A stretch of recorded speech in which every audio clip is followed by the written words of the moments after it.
He walked into a luxury store barefoot. What happened next shocked them. Just as the final insult was about to land, one staff member muttering, "If he's not out in the next minute, I'm calling building security myself," a sharp, commanding voice sliced through the tension like a razor. The fashion world knew the name Kline, a whisper in luxury halls, a headline in elite magazines, a legend on blogs devoured by millions. But few knew the man behind the name. Roy Kline, 35, a soft-spoken Black American, had built an empire with his sharp eye and unforgiving pen. His fashion blog set trends ablaze. His magazine, Mode and Edge, was the holy grail for aspiring designers and industry elites alike. But despite his influence, Roy never craved the spotlight. He stayed behind the scenes, his presence felt, not seen. The industry knew his critiques, not his face. Now, for the first time in a long while, Roy was about to step into a world he had only analyzed from afar. Reefs, a bold, eccentric streetwear brand, had been knocking on his door for years, begging for a collaboration. He had always dismissed them as hype chasers, no substance, just noise. But recently, Reefs had been creating ripples. Not just in fashion. In culture. In identity. And that piqued Roy's curiosity. "I don't want an office pitch," Roy had told his assistant earlier that morning, brushing off her offer to arrange a car or even a press visit. "If I'm going to understand Reefs, I want to feel what built it. The air. The fire behind the fabric. I want to meet it raw." And so he stepped out of his penthouse alone, dressed in quiet elegance, tailored black trousers, crisp white shirt, and a pair of black Italian leather shoes that whispered sophistication. No entourage. No flashing camera. Just Roy. He hailed a yellow cab off the busy Manhattan curb, giving the driver the address to the Reefs flagship store tucked in the heart of the Lower East Side. The city buzzed as the taxi swerved through traffic.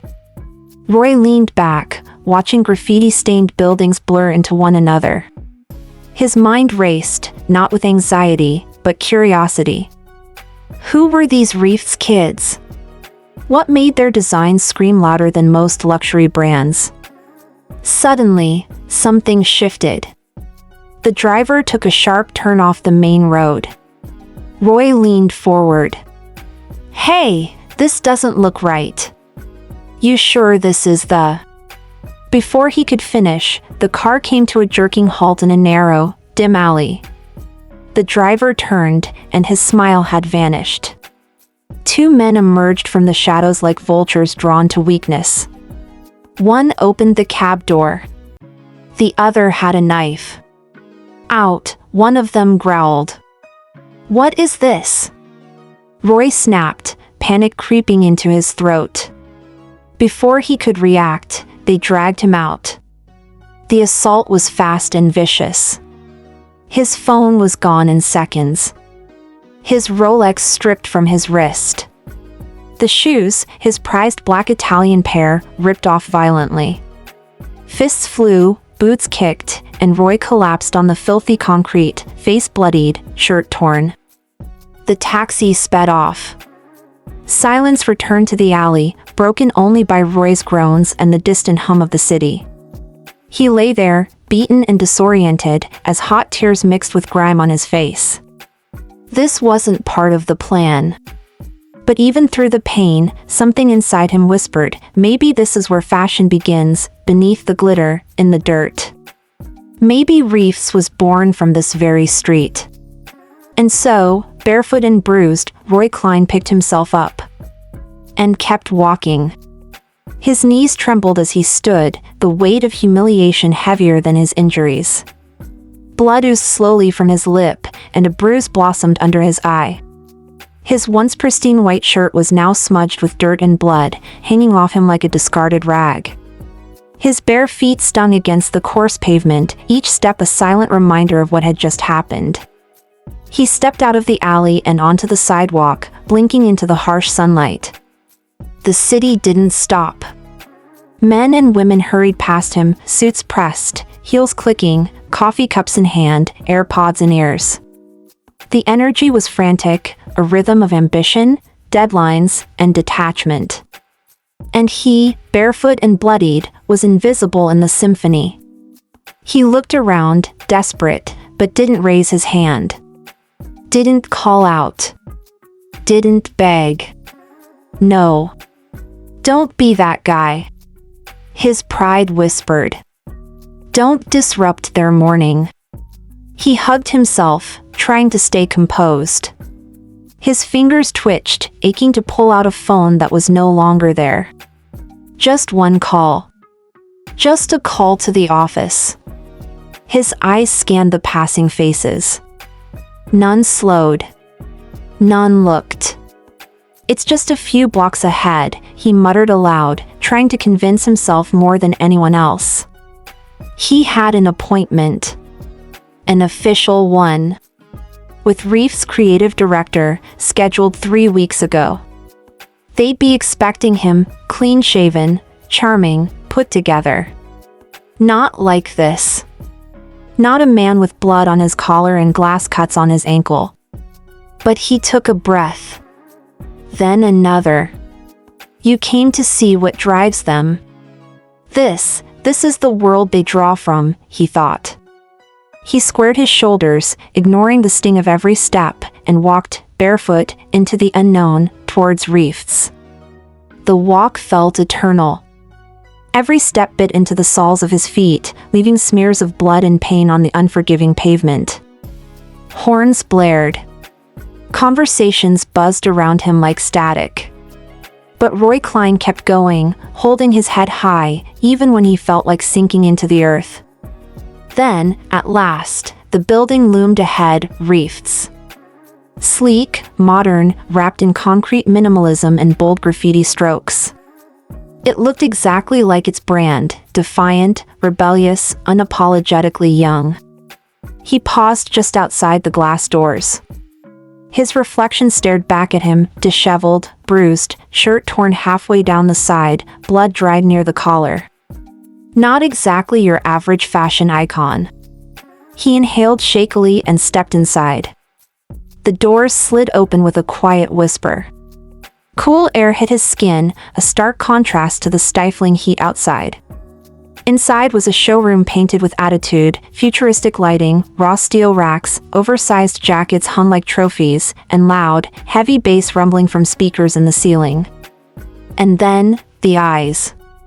From across the room, a young man looked up.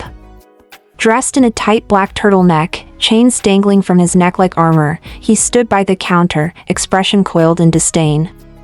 His eyes scanned Roy from top to bottom, lingering on the dirt, the missing shoes, the blood on his shirt, with a slow, deliberate judgment. He smirked. Lost, old man, the guy muttered, loud enough for Roy to hear, lips curling into a half-grin that wasn't kind. The words hit harder than expected. Roy blinked. He hadn't felt small in years. He hadn't been dismissed in decades. He said nothing, only walked further in, keeping his composure, his steps slow but steady. His gaze fell on a beautifully cut pair of pants, mid-rise cargo trousers, cream-colored, crafted in thick cotton with abstract Reef's embroidery on the hem. Practical. Sharp. Grounded. Maybe, just maybe, it could help him feel human again. He reached for them. But before his hand could touch the fabric, someone stepped in front of him. "Excuse me, sir," a woman said flatly. She looked like she belonged in an art magazine, short buzz cut, bold eyeliner, oversized blazer. An assistant. Probably barely in her 20s. You can't touch that. We don't sell floor samples." Roy looked at her, eyes searching for any trace of empathy. "I just need to change," he said quietly. "There's a meeting. I'm supposed to be here." "Do you have an appointment?" she asked, her tone sharp. "Yes." Roy Kline. 10:30, with your creative director. She paused, blinking. Her mouth parted slightly, like she didn't believe him. "The Roy Kline?" she repeated, glancing behind her as if expecting someone else to laugh. He nodded once. Then something shifted in her face. Not quite remorse. More like confusion. Maybe fear. I'll get someone," she stammered, and turned away quickly. Roy stood there in silence. Alone, again. Among racks of clothing that cost more than rent in some boroughs. People walked around him like he was a stain on the pristine floor. But inside, a fire had lit. So this is what they've become, he thought. And I'm finally seeing it up close. This wasn't just about fashion anymore. This was about identity, respect, culture. And the story he was about to write would be sharper than ever. Just as the final insult was about to land, one staff member muttering, "If he's not out in the next minute, I'm calling building security myself," a sharp, commanding voice sliced through the tension like a razor. Wait! Wait! What the hell is going on here? Heads turned in unison. Striding through the showroom doors with an air of authority was a man dressed in tailored gray linen, face flushed from a hurried return, Leon, the store manager. Sleek, stylish, with horn-rimmed glasses perched on the bridge of his nose, he paused mid-step when his eyes landed on Roy. And in an instant, his expression changed. "Mr. Kline?" He breathed. "Roy Kline?" The room fell silent. No music. No whispers. No judgmental laughter. Just the weight of collective disbelief. Leon's eyes darted around, taking in Roy's torn shirt, his swollen lip, his bare feet pressed against the white tile floor. What happened to you?" he asked, stepping forward with genuine concern, ignoring the confused looks of his staff. Roy didn't answer right away. He looked around at the faces, some wide-eyed, others suddenly pale. The very people who had ridiculed him, dismissed him, almost dragged him out into the street, now frozen. "I walked," Roy said simply. "Not by choice, but I walked. Right through the city you claim to draw inspiration from. And the second I stepped through your doors, you all forgot everything your brand pretends to stand for." Leon's face darkened with embarrassment. His jaw clenched as he turned slowly toward his team. "You mean to tell me," he began, voice taut, "that none of you recognize the man we've been preparing for all week?